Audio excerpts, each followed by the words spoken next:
Hello everyone, I welcome to all of you. Today we are going to talk about the use of it. आज हम it के use को learn करेंगे.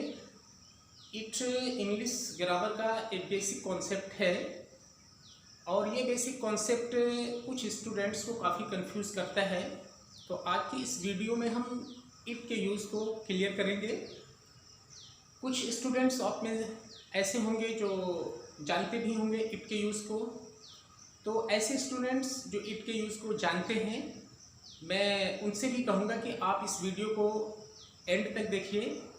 हो सकता है कुछ ऐसे पॉइंट्स आएँ जिनको आप ना जानते हों, तो इसलिए इससे 10 या 15 मिनट की जो भी वीडियो हो, इस वीडियो को आप लास्ट तक बने रहिए, देखिए. और इस वीडियो को देखने के बाद इट का जो कॉन्सेप्ट है उससे जो है आप क्लियर कर लें उस कॉन्सेप्ट को. तो इट के जितने भी मतलब यूज़ होते हैं, आज सभी यूज़ को हम इस वीडियो में क्या करेंगे, डिस्कस करेंगे. तो आइए इट के यूज़ को डिस्कस करें.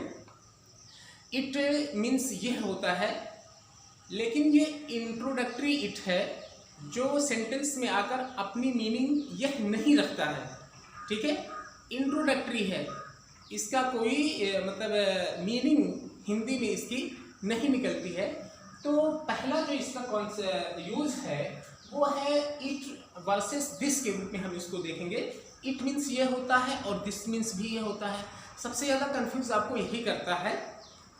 बेसिक लेवल के जो स्टूडेंट्स होते हैं वो इसको जल्दी क्लियर नहीं कर पाते हैं, या उनको ये क्लियर नहीं होता है कि दिस मीन्स भी ये है और इट मीन्स भी ये है. तो कहाँ पर हम दिस का यूज़ करें और कहाँ दिस और इट का यूज़ कहाँ अलग अलग किस सेंस में हम करें. ठीक है, क्योंकि दोनों के माने यही निकलता है. तो आइए हम उस चीज़ को देख लेते हैं.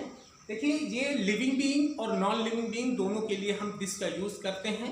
ठीक है, और इट का यूज़ भी दोनों के लिए होता है, लेकिन थोड़ा सा, यानी दिस का यूज़ जहाँ पर आप करते हो 90% जगहों पर आप इट का भी यूज़ कर सकते हो. 10% जगह पे जो है आप इट का यूज़ नहीं कर सकते.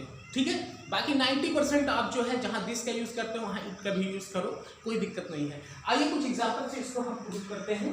जितना ही एग्जाम्पल आप देखोगे, प्रैक्टिस में लाओगे, उतना ही आपका कॉन्सेप्ट क्या होगा, क्लियर होगा. देखिए, इट वर्सेस दिस, यह निर्जीव और सजीव के लिए हम दिस का यूज़ करते हैं. एग्जाम्पल के लिए, this is a book, this is a chair, this is honesty. ये क्या है, ईमानदारी है. ठीक है, ये प्यार है, ये नफरत है, घृणा है. ये क्या है, क्वेश्चन किया गया है, ये कौन है. ठीक है, अब इसको अगर आप चाहो दिस इज ए बुक न करके आप अगर कहते हो, आप इसको बोलोगे it is a book.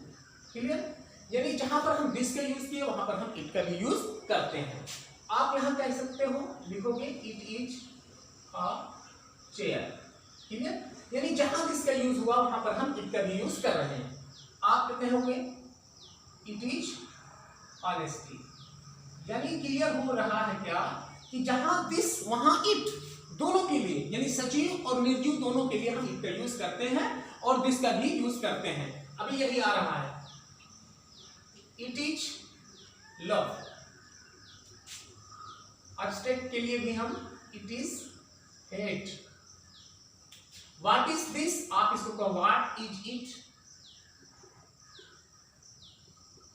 Clear है ना, ये क्या है.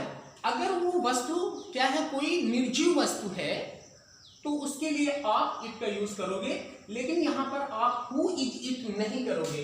अगर आप यहां कहते हो हु इज इट, तो यही सेंटेंस आपका क्या है, गलत है.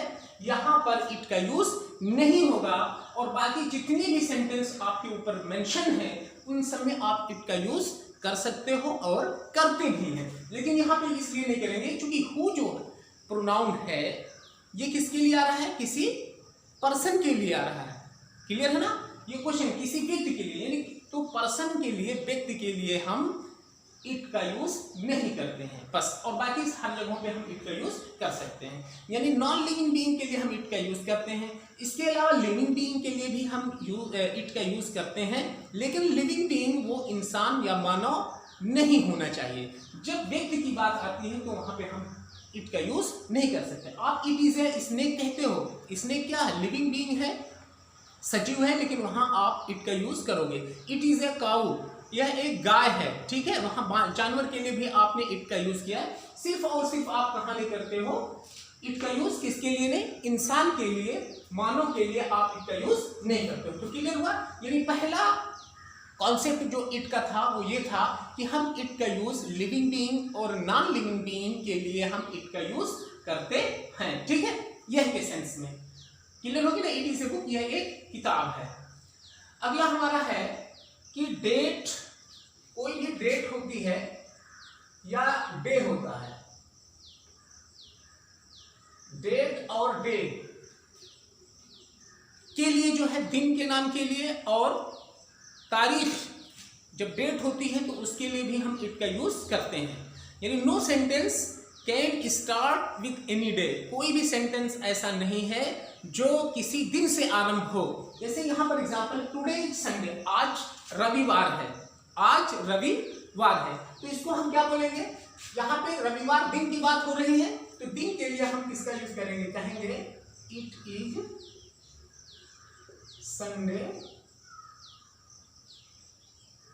टुडे। ये हमारा क्या है, सही है, और ये हमारा गलत है, क्लियर है ना। यानी जो पहले से लिखा है टुडे इज हॉलीडे, आज छुट्टी है, ये हमारा क्या सेंटेंस है, गलत है। यानी आज छुट्टी है, इसको हम ट्रांसलेट करते हैं, इसको हम बोलते हैं इंग्लिश में it is holiday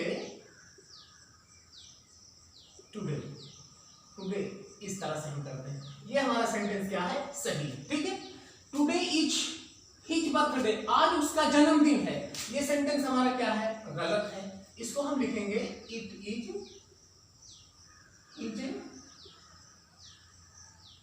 birthday today, clear, ये सेंटेंस हमारा क्या है, सही, ठीक। वही है टुडे इज 9 जुलाई 2021, आज 9 जुलाई 2021 है, किसकी बात हो रही है, तारीख की बात हो रही है। तो यहां पर भी हम क्या लिखेंगे, ये सेंटेंस हमारा गलत है, इसको लिखेंगे इट इज 9 जुलाई 2021 टुडे, ये हो गया, ये हमारा सेंटेंस सही है। यानी दिन के लिए और तारीख के लिए हम इट का यूज करते हैं। टुमारो विल बी हॉलीडे, कल छुट्टी होगी, ठीक है, कल छुट्टी होगी, ये भी सेंटेंस हमारा क्या है, गलत है, इसको हम लिखेंगे it will be holiday tomorrow, clear, ये सेंटेंस हमारा क्या हुआ, सही हो गया। Today is my marriage anniversary, आज मेरे शादी की सालगिरह है, ठीक है, जन्मदिन, सालगिरह, इस तरह के लिए भी हम जब दिन और तारीख की बात होती है तो उसका इट से हम सेंटेंस स्टार्ट करते हैं, उस सेंटेंस को इट से ट्रांसलेट करते हैं। तो ये भी सेंटेंस आपका गलत, इसको आप लिखोगे it is my marriage anniversary, आप लास्ट में लिखोगे टुडे, ठीक है। तो हमने दो पॉइंट को डिस्कस किया है इट के यूज के लिए। इट का यूज यह के सेंस में हम कहाँ करते हैं, लिविंग बीइंग और नॉन लिविंग बीइंग के लिए हम इट का यूज करते हैं। लेकिन जब किसी व्यक्ति, पर्सन की बात होगी, इंसान की बात होती है, मानव की बात होती है, मैन के लिए, वुमन के लिए, तो वहां पर हम इट का यूज नहीं करते हैं, वहां हम दिस की का यूज करेंगे, क्लियर है। दूसरा पॉइंट हमने ये देखा कि कोई भी सेंटेंस किसी भी दिन और तारीख से स्टार्ट नहीं होता, इसके लिए दिन और तारीख की जब बात होती है तो उस सेंटेंस को भी हम इट से स्टार्ट करते हैं। आइए अगला पॉइंट, बारिश होना और ओले पड़ना। जब किसी भी सेंटेंस में बारिश होने की बात होती है या पत्थर पड़ने, ओले पड़ने की बात होती है तो उस सेंटेंस में भी हम इंट्रोडक्टरी इट का यूज करते हैं। जैसे आपको बारिश हो रही है, बारिश हो रही है, यहाँ इस सेंटेंस में ये नहीं लिखा यह बारिश हो रही है, सिर्फ कहा है बारिश हो रही है ना, यह का तो नाम आया नहीं, फिर भी हम इसको कहेंगे इट इज रेनिंग, क्या कहेंगे, इट इज रेनिंग। तो पहला हमारा सेंटेंस है इट रेन्स, यानी बारिश होती है। डज इट रेन, क्वेश्चन किया गया, क्या बारिश होती है। डज इट नॉट रेन, क्या बारिश नहीं होती है। यानी वर्षा होने के सेंस में हमने इट का यूज किया, किसमें, अफर्मेशन में भी, निगेशन और इंट्रोगेशन, यानी इंट्रोगेशन, इंट्रोगेटिव और इंट्रोगेटिव निगेटिव दोनों में। यानी किसी भी सेंटेंस सेंस में हम बारिश होने की जब बात होती है, सेंटेंस वो हमारा कैसा भी हो, तो वहां पे हम इट का यूज करते हैं। ठीक है, वहां अगला है हमारा इट हैज फेल्ड, ओले पड़ चुके हैं, ओले पड़ चुके हैं। क्लियर हो ना? तो बारिश होना और ओले पड़ने के सेंस में हम क्या करते हैं, इट का यूज करते हैं। It could not rain yesterday, it could not rain yesterday, कल बारिश नहीं हुई या कल बारिश नहीं हो पाई, है ना, कल बारिश नहीं हो पाई, कल बारिश नहीं हो सकी। तो इस सेंस में भी हमने क्या किया, यानी मॉडल के साथ भी देखिए हमने इट का यूज उसको भी क्लियर किया। इट में रेन टुडे, आज बारिश हो सकती है। इट माइट रेन टुडे, देखिए दो पॉइंट बहुत ही इंपॉर्टेंट है, इसीलिए मैं कहा था कि जो स्टूडेंट ये समझते हैं कि इट का यूज हमें आता है, वो भी इस वीडियो को एंड तक देखें। हो सकता है कोई ऐसा पॉइंट है, तो ये पॉइंट आप देखिए, इट मे रेन टुडे और इट माइट रेन टुडे। ठीक है, यहाँ मे का यूज और यहाँ पर माइट का यूज बारिश के सिलसिले में हुआ है। तो यहाँ पे स्ट्रॉन्ग पॉसिबिलिटी, जब कोई संभावना स्ट्रॉन्ग होती है तो वहां पे हम मे का यूज करते हैं, और माइट का यूज कब होता है, जब वो वीक होती है, यानी पॉसिबिलिटी जो संभावना है वो थोड़ी कमजोर है। तो वहां पे जैसे बारिश होने की इम्कान अगर आप लगाते हो और ये है कि 100% आपको ऐसा लगता है कि बारिश होगी, हुई तो नहीं है, आप उम्मीद करते हो, लेकिन आपकी जो संभावना है वो बड़ी मजबूत है, तो वहां आप मे का यूज करो। अगर ये है कि हो सकता है, चांसेस कम है बारिश होने के, लेकिन हो भी सकता है, यानी आपकी संभावना कमजोर है, तो वहां आप माइट का यूज करो। क्लियर हुआ? इट हैड हेल्ड यस्टरडे, कल ओले पड़े थे, तो यानी ओले पड़ रहे और बारिश होने के सेंस में हम इट का यूज करते हैं। क्लियर हो ना? तो कभी भी किसी भी सेंटेंस में अगर बारिश हो रही है या मौसम या ऋतु इस तरह की बात अगर होती है, तो वहां पे हम क्या करते हैं, समय की बात होती है, तो वहां पर भी हम इट का यूज करते हैं। क्लियर हुआ ना? आइए अगला पॉइंट हम डिस्कस करते हैं, या और कोई एक पॉइंट हम इसी में बता दें, जैसे कहते हो आप क्या, व्हाट इज टाइम, क्या समय है, व्हाट इज टाइम, क्या समय है, व्हाट इज इट, है ना, ये क्या है। तो इस सेंस में भी आप इट का यूज करते हो। समय लगता है, समय लगा और समय लगेगा, अगला पॉइंट हमारा है, समय लगता है, समय लगा या समय लगेगा। देखिए ये आपका प्रेजेंट, ये आपका पास्ट और ये आपका फ्यूचर, यानी तीनों टेंसेस में, प्रेजेंट, पास्ट और फ्यूचर में अगर समय लगने की बात होती है तो उसकी अंग्रेजी बनती है इट टेक्स। समय लगता है, इट टेक्स, समय लगा उसको आप बोलोगे इट टुक, समय लगेगा इट विल टेक। ठीक है, कैसे, किसी भी काम को करने में आप कहते हो मुझे 5 मिनट लगता है, 5 मिनट लगेगा, 5 मिनट लगा, कौन सा काम है वो आप जानो। ठीक है, जो काम होगा फिर उसके बाद उसको ट्रांसलेट करने के लिए आगे आपको उसको ऐड भी करना पड़ेगा। एग्जांपल के लिए 5 मिनट लगता है, तो आप इसको क्या बोलोगे, इट टेक्स 5 मिनट्स। ठीक है, इट टेक्स 5 मिनट्स, 5 मिनट लगा, इट टुक 5 मिनट्स, 5 मिनट लगेंगे, इट विल टेक 5 मिनट्स, यानी यहाँ टुक आ जाएगा और यहाँ विल टेक 5 मिनट्स हो गया। क्लियर है ना? तो लगता और लगने के सेंस में हम इट का यूज करते हैं। मुझे यह कार्य पूरा करने में 30 मिनट लगेंगे। ठीक है, तो आप क्या लिखोगे, इट विल टेक क्या 5 मिनट है, 30 मिनट है, 30 मिनट्स टू मीन, किसके ऊपर करने, टू कंप्लीट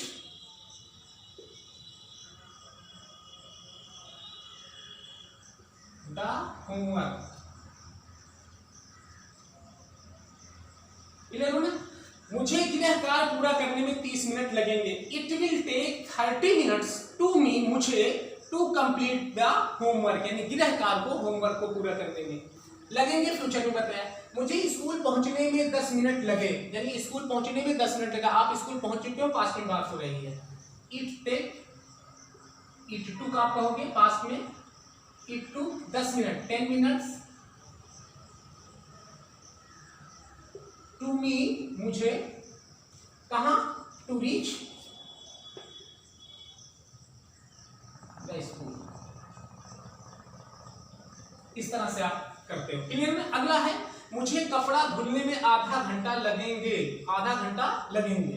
तो आप एक बार फिर वही, इट विल टेक आधा घंटा, half an hour. It will take half an hour, आधा घंटा लगेंगे इस काम को करने के लिए।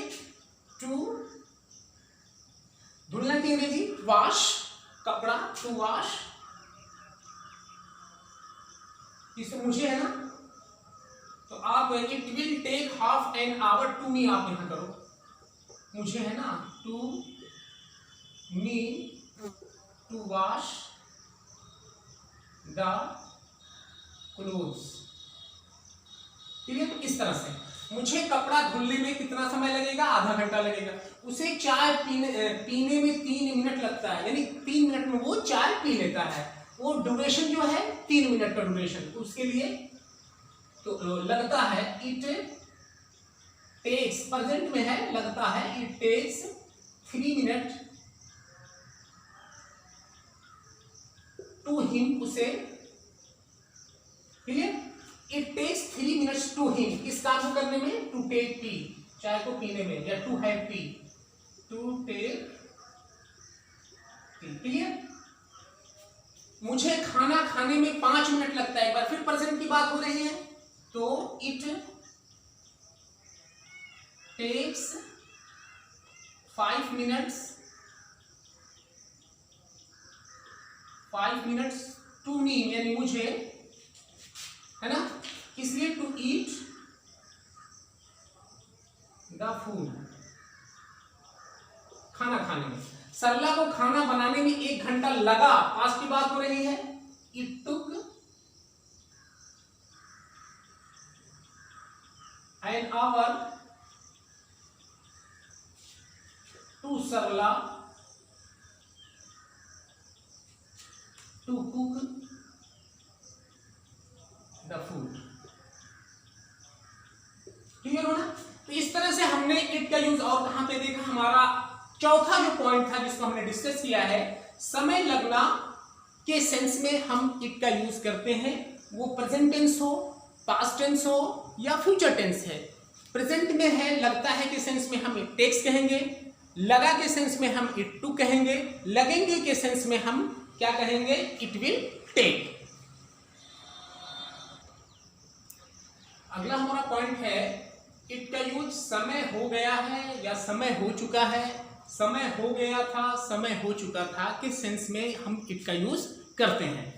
तो समय हो गया है या समय हो चुका है, किसी भी सेंटेंस के अंदर जब हिंदी में उसका सेंस इस तरह से निकले, वो अर्थ इस तरह से दे कि समय हो गया है या समय हो चुका है, तो उस सेंटेंस को हम स्टार्ट करते हैं इट हैज बीन से।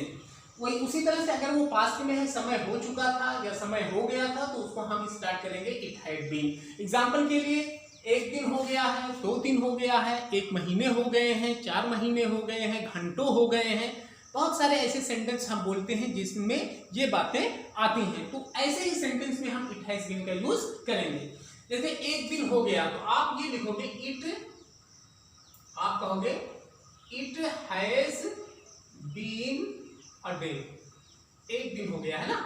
उसी तरह से 1 दिन हो गया था, तो उसको आप कहोगे इट हैड बीन, यहां हैड बीन का यूज होगा क्योंकि ये पास्ट में, it had been a day. Clear है ना? कई महीने हो चुके हैं, ठीक है, it has been many months, कई महीने हो चुके हैं। घंटों हो गए हैं, it has been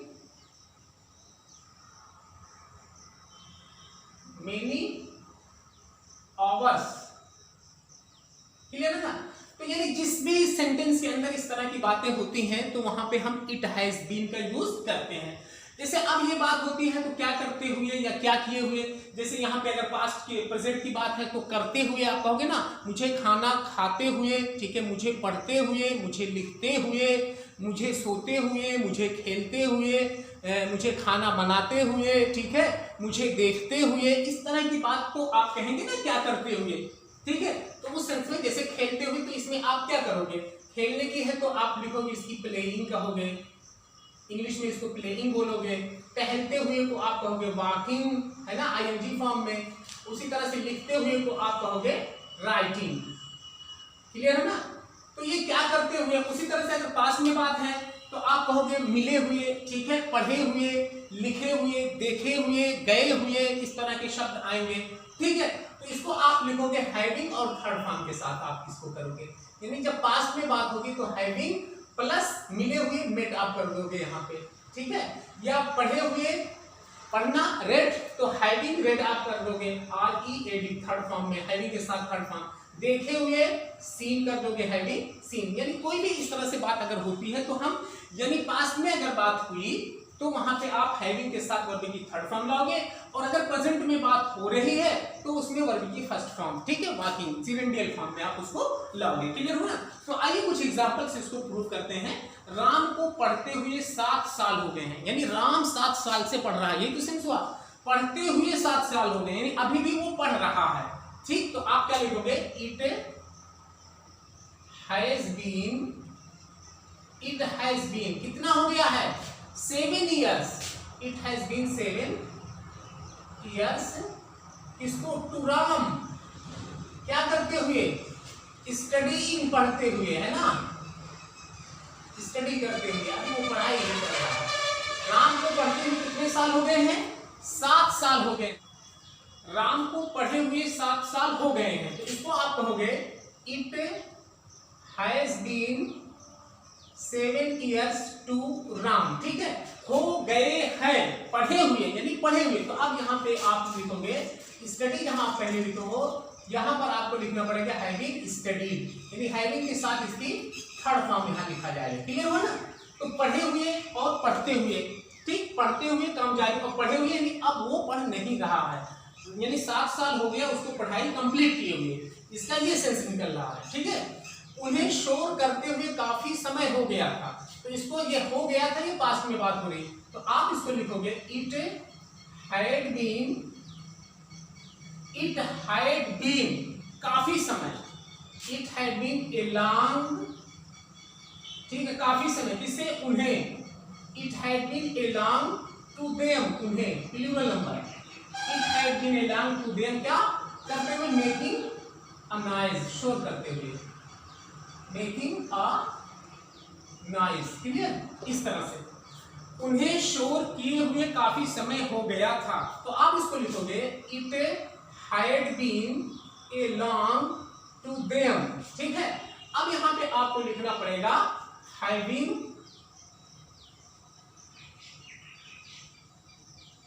made a noise. Clear? तो इस तरह से हमने क्या देखा? इट के सभी यूज को हमने देख लिया। क्लियर है ना? Having made a noise. तो इट का जो यूज होता है ये हम 5 सेंस में इट का यूज करते हैं। पहला यूज हमने देखा कि इट का यूज हम जो है यह के सेंस में लिविंग बीइंग और नॉन लिविंग बीइंग दोनों के लिए करते हैं। जब सिर्फ पर्सन की, व्यक्ति की बात होती है तो वहां पर हम यह के सेंस में इट का यूज नहीं करते। जैसे यह एक आदमी है तो आप इट इज ए मैन नहीं कहोगे, यहां कहोगे दिस इज ए मैन। यह एक लड़की है तो दिस इज ए गर्ल, ना कि इट इज ए गर्ल आप कहोगे। क्लियर ना? उसके अलावा हमने देखा कि दिन और रात की जब दिन और तारीख की जब बात होती है तो वहां पर भी हम इट का यूज करते हैं। बारिश होने की बात होती है, मौसम की बात होती है, ओले पड़ने की बात होती है तो वहां पर भी हम इट का यूज करते हैं। इसके अलावा हमने जो देखा है वो है समय लगता है किस सेंस में, या समय लगेंगे किस सेंस में, या समय लगा तो उसको it takes, it took, it will take. और आखिरी पॉइंट जो हमने डिस्कस किया भी वो समय हो गया है, समय हो चुका है, हो गया था किस सेंस में, यानी प्रेजेंट में और पास्ट में। इट हैज बीन और इट हैड बीन के साथ भी हम इसका यूज करते हैं। जैसे एग्जाम्पल के साथ इसको हमने प्रूव किया। और मैं अब लास्ट में ये सबसे ये उम्मीद करता हूँ, ये होप करता हूँ कि ये वीडियो में आप जो है इट के सभी यूज को, कॉन्सेप्ट को जो है क्लियर कर चुके होंगे, ये आपको अंडरस्टूड हो चुका होगा। तो डियर स्टूडेंट्स, अगर ये बात आपको काफ़ी अच्छी लगी, समझ में आया, आपको इजी लगा, तो ये अपने दूसरे दोस्तों तक भी इस इट के यूज को शेयर करिए, उन तक भी पहुँचाइए, ताकि अंग्रेजी सीखने वाला हर एक स्टूडेंट्स इस वीडियो को पाए और इंग्लिश उसको आसान बन जाए। Thank you very much for watching the video till the end. हम अगले वीडियो में किसी दूसरे कॉन्सेप्ट के साथ आपसे मिलेंगे। तब तक के लिए हम जो है आज इस टॉपिक को क्लोज करते हैं।